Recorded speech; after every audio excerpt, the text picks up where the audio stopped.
Assalamualaikum warahmatullahi wabarakatuh. Salam sejahtera, salam perpaduan, salam perjuangan, salam Malaka berwibawa, pintar hijau bersih. Saudara-saudara Waalaikum. Semenyau falan mani hau makai balikum mana bila syukran. Mararen waran intoran wamanda icran tacahau. Tuan-tuan dan puan, hari ini kita akan membicarakan berkaitan dengan rahsia selamatkan Malaysia. Tetapi sebelum itu, seperti biasa, kita menghormati Tuanku Sultan dan Raja-Raja Melayu. Kita menghormati Akta Polis 1967. Kita bukan negara yang mengamalkan authoritarian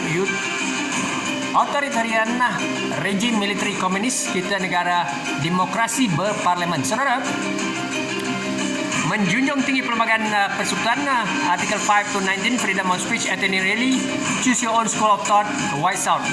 Saudara, Tuanku Sultan dan pemimpin mengalu-alukan pandangan sarjana, scholars, opinion leader, presiden pertubuhan NGO dan juga frontliners. Baik, selaku penganalisis politik saya, Muhammad Nur Fahmi Haridas bin Abdullah Lestari, tampil menggunakan teknologi untuk membantu Tuanku Sultan dan Raja-Raja, seterusnya rakyat dan juga pemimpin untuk keluar daripada masalah konflik politik dan selamatkan Malaysia.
Tuan-tuan dan perempuan, untuk keluar daripada krisis politik negara, kita sentiasa mengharapkan Tuanku dan Raja-Raja Melayu, kedudukan Tuanku dan Raja-Raja Melayu dipelihara merujuk Perlembagaan Persekutuan, dan kita mestilah memastikan supaya Istana Negara, seperti mana kita maklumi Tuanku Sultan dan Raja-Raja Melayu memelihara.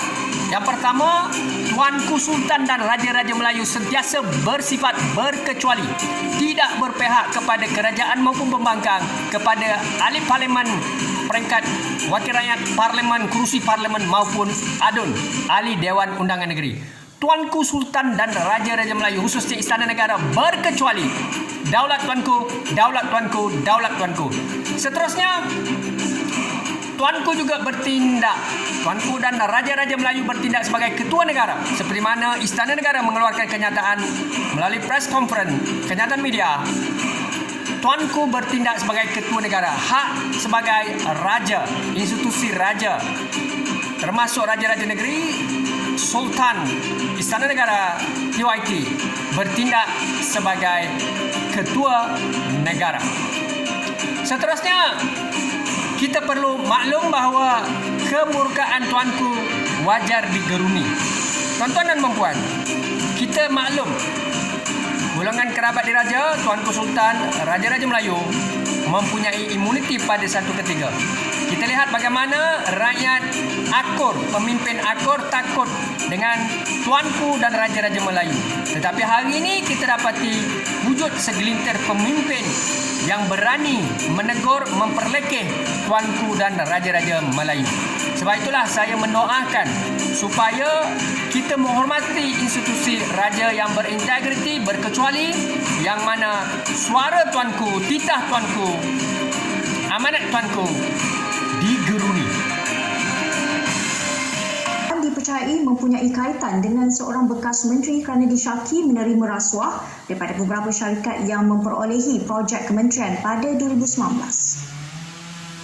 SPRM dalam pernyataan memaklumkan penahanan dua pengarah syarikat dalam operasi yang dijalankan di sekitar Ipoh pada Selasa. SPRM turut merampas sejumlah wang tunai 1.2 juta ringgit yang dipercayai wang rasuah yang disimpan di rumah dan pejabat proksi kepada bekas menteri dan timbalan pengurusi tersebut. Tuan-tuan dan puan-puan, kualiti kepimpinan atau kualiti pemimpin. Kita di Malaysia memerlukan kabinet, member of parliament, wakil rakyat, adun dan ahli parlimen yang berakhlak mulia, mempunyai agama, mempunyai akhlak, mempunyai moral, intelektual, pendidikan tinggi, boleh berfikir di luar kotak pemikiran biasa, mempunyai blueprint idealistik dan berintegriti tinggi, tidak korup, tidak rasuah, tidak salah guna kuasa. Namun kalau kita lihat pemimpin Malaysia bukan saja mengaut keuntungan, mempunyai legasi keturunan, mempunyai harta berbilion-bilion, banyak skandal salah guna kuasa, korup. Tuan-tuan dan perempuan, kualiti pemimpin yang kita harapkan bagaimana? Kita dapati di Malaysia. Itulah fenomenanya. Putrajaya, 4 individu termasuk bekas Presiden merangkap pengarah urusan sebuah bank bergelar Datuk ditahan Suruhanjaya Pencegahan Rasuah Malaysia kerana disyaki menerima rasuah bagi meluluskan pinjaman kewangan berjumlah 400 juta ringgit kepada sebuah syarikat. Baik tuan-tuan dan puan, kita lihat kualiti ketua jabatan, the head of the department, CEO, pengarah, ketua jabatan, ketua pusat tanggungjawab, ketua pusat tanggungjawab Federal State Local Government, kerajaan persekutuan, kerajaan negeri, kerajaan tempatan. Saudara, GLC's company, private sector, government sector, kita melihat kualiti mereka. Mereka mungkin bijak, pandai, berintelektual, tetapi isunya di sini, adakah mereka berakhlak mulia? Mereka sebenarnya mempunyai moral yang tinggi, integriti yang tinggi. Adakah mereka benar-benar bijaksana dan layak, fit to lead? Bukan di kalangan mereka yang korup ataupun saudara mara ataupun rakan taulan. Jadi tuan-tuan dan puan, untuk menyelamatkan negara ini, kita juga perlu melihat melantik ketua jabatan di Federal State Local Government, organisasi yang benar-benar berakhlak, bermoral, berintegriti, intelektual tinggi, bukan korup. Suruhanjaya Pencegahan Rasuah Malaysia telah menangkap 6 individu kerana dipercayai terlibat dalam skandal rasuah dan penyelewengan melibatkan hartanah di negeri Johor.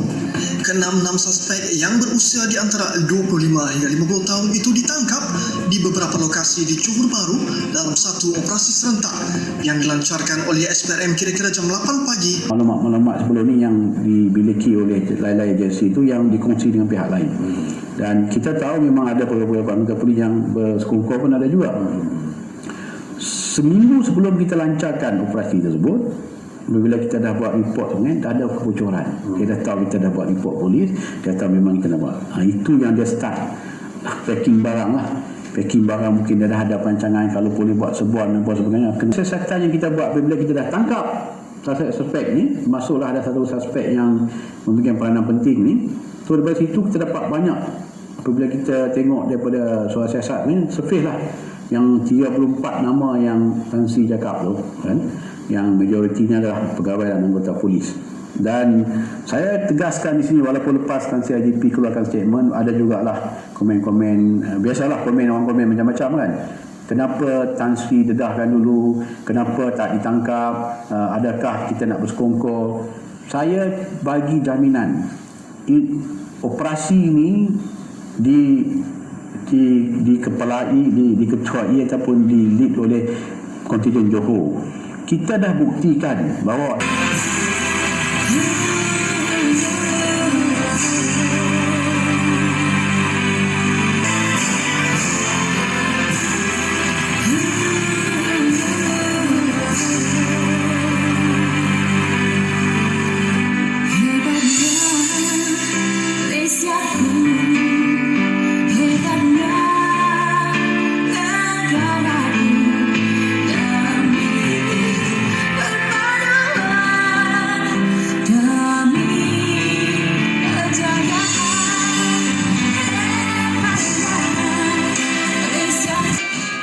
Tuan-tuan dan puan-puan, kita melihat kepada integriti yang cukup tinggi, Datuk Haib Khan Maidin PC, dan juga IGP yang sedia ada, Tan Sri Datuk Sri Akrisani, dan juga mantan Ketua Polis Negara Tan Sri Abdul Hamid Badur.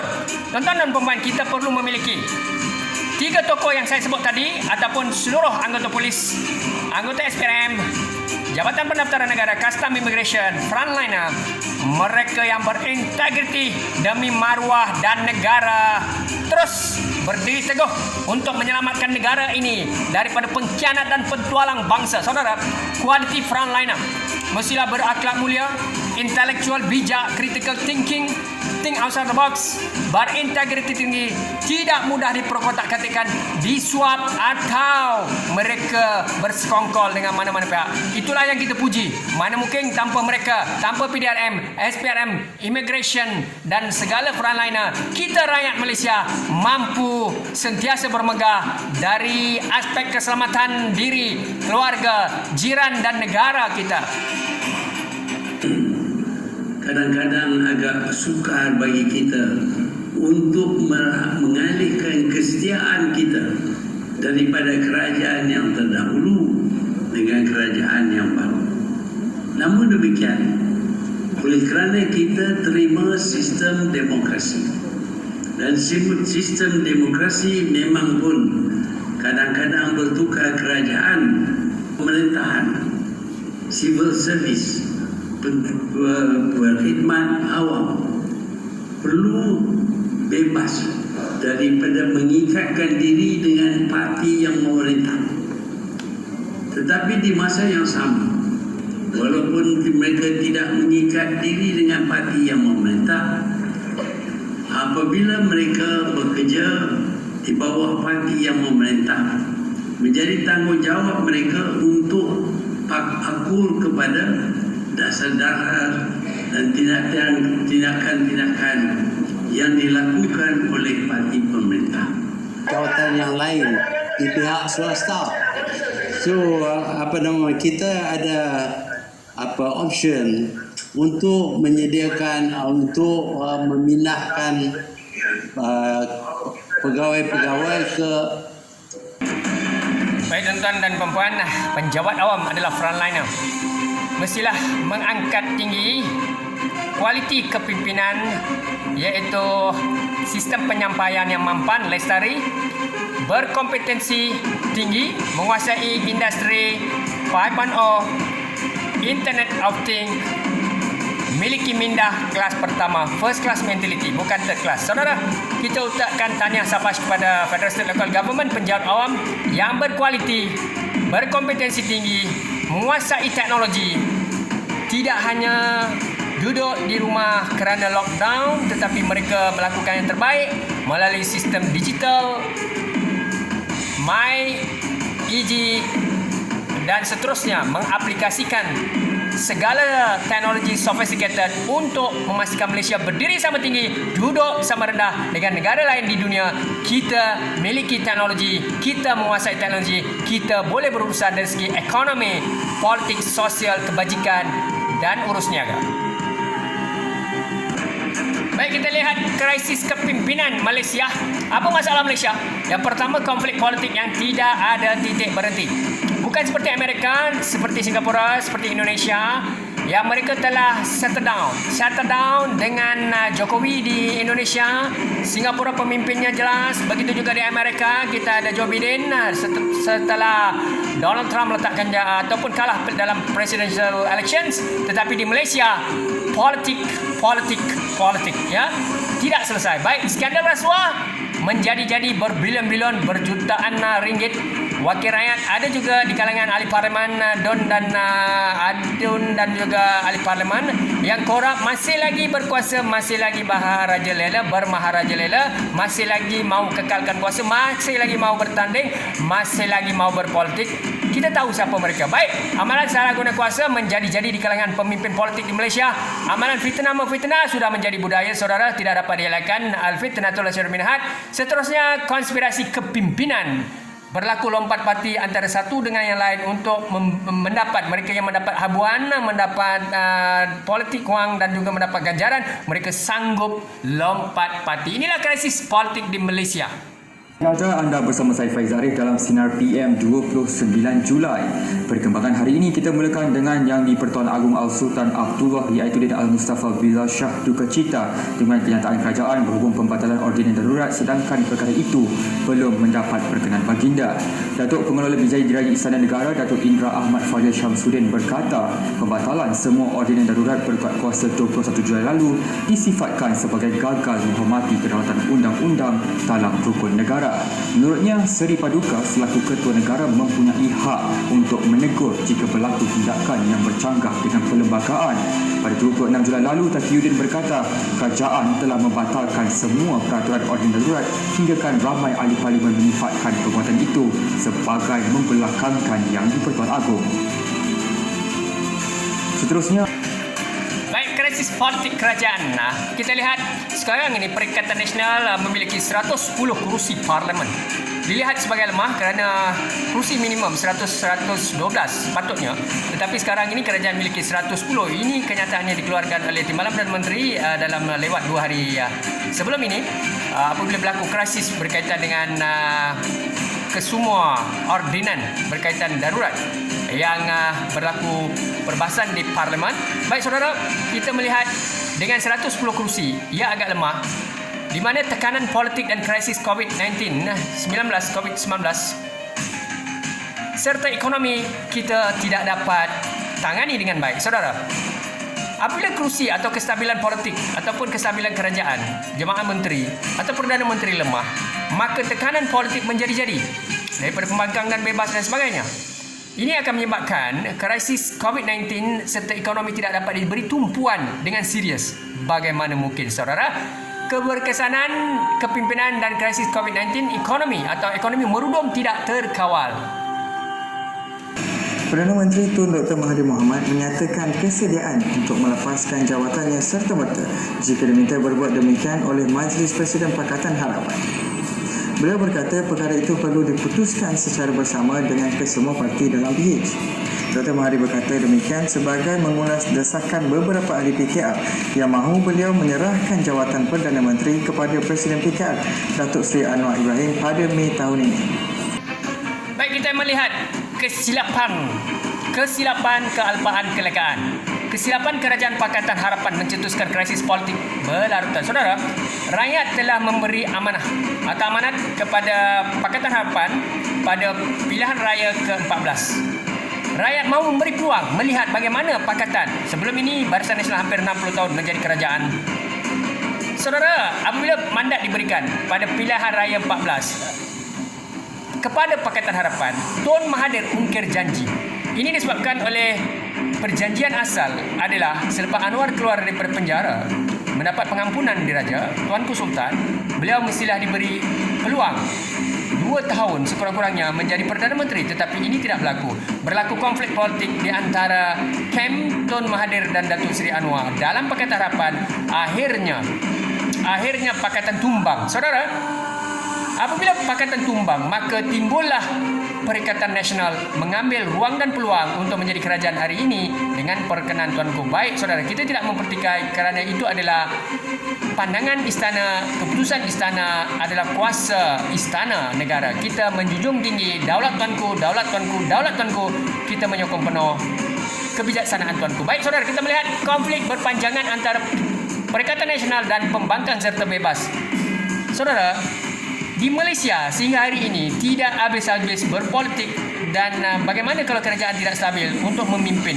Begitulah tekanan demi tekanan dihadapi oleh Perikatan Nasional. Apa akan berlaku? Kerajaan mana atau pemimpin mana sepatutnya menjadi Perdana Menteri? Kita lihat dan kita renungkan bersama. Ahli Parlimen Pembangkang mendesak Perdana Menteri Tan Sri Muhyiddin Yassin, Menteri di Jabatan Perdana Menteri Datuk Seri Taqiyuddin Hassan dan Speaker Dewan Rakyat Datuk Azhar Azizan Harun meletakkan jawatan. Ini susulan kenyataan Al-Sultan Abdullah yang mengatakan ordinan darurat dibatalkan tanpa mendapat perkenan baginda terlebih dahulu. Ada bentuk undian kerana mereka tahu mereka sudah hilang kepercayaan oleh ahli parlimen. Kedua, setelah titah diraja disampaikan sekalipun, mereka masih engkar dan mencari helah. Jadi oleh itu, kita tidak boleh tunggu lagi. Parlimen sudah bersidang. Sementara itu, Datuk Seri Anwar Baik tuan-tuan dan puan, giliran siapa menjadi Perdana Menteri ke-8? Sepatutnya Datuk Seri Anwar Ibrahim dari segi perancangan asal, kerana Tun Mahathir apabila Pakatan menang gagal menyerahkan kuasa dengan lestari kepada Anwar Ibrahim. Inilah punca utama menyebabkan krisis politik berpanjangan di Malaysia. Tetapi kun fayakun, kuasa Allah adalah kuasa penentu. Realitinya hari ini Tan Sri Muhyiddin Yassin menjadi Perdana Menteri Malaysia yang ke-8. Ini menjadi masalah bagi kebanyakan pemimpin pembangkang bebas kerana Kerajaan Perikatan Nasional dikatakan gagal untuk menangani krisis COVID-19 dan ekonomi. Bagaimana pula pendirian Perikatan Nasional? Kita merancang sedang Allah Maha Perancang. Itulah realitinya. Anda merancang sedang Allah ada perancangan. Realitinya Tan Sri Muhyiddin Yassin menjadi Perdana Menteri. Tetapi sekarang ini berlaku percaturan demi percaturan politik. Kita tidak tahu apakah keputusan istana, apakah akan berlaku pada hari Senin ini ataupun pada hari-hari yang akan datang. Tuan-tuan dan puan, kita lihat perebutan menjadi Perdana Menteri yang ke-9. Ya, Datuk Seri Anwar memang daripada dahulu 1998 Gerakan Reformasi PKR dituburkan.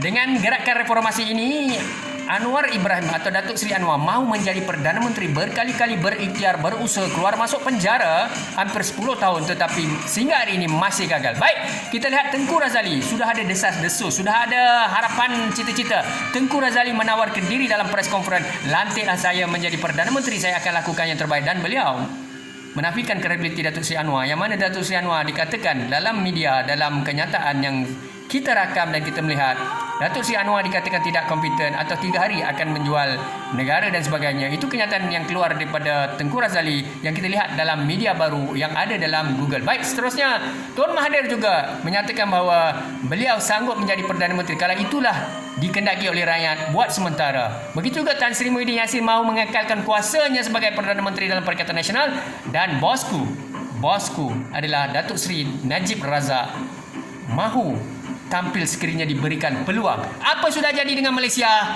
Politik perang, politik konflik tercetus dan terus tercetus. Baik, cadangan akar umbi ya. Kita mencadangkan kepada Tuanku Sultan dan Raja-Raja Melayu dan pemimpin yang sudah ada termasuk rakyat. Istana ambil alih kerajaan, ini cadangan kerana kita melihat politik Malaysia ini tidak tentu arah, COVID tidak boleh ditangani dengan baik, kestabilan ekonomi politik tergugat. Saudara, kita mencadangkan, ini cadangan di bawah kepimpinan Kerajaan Demokrasi Berparlimen, kita mencadangkan pada Tuanku dan Raja-Raja Melayu supaya istana mengambil alih kerajaan interim dipraktikkan di bawah Tuanku menjadi ketua kerajaan atau ketua negara, dan kerajaan interim diwujudkan. Seterusnya pilihan raya 15 PRU15 dijalankan melalui sistem online seperti di Singapura dan Amerika.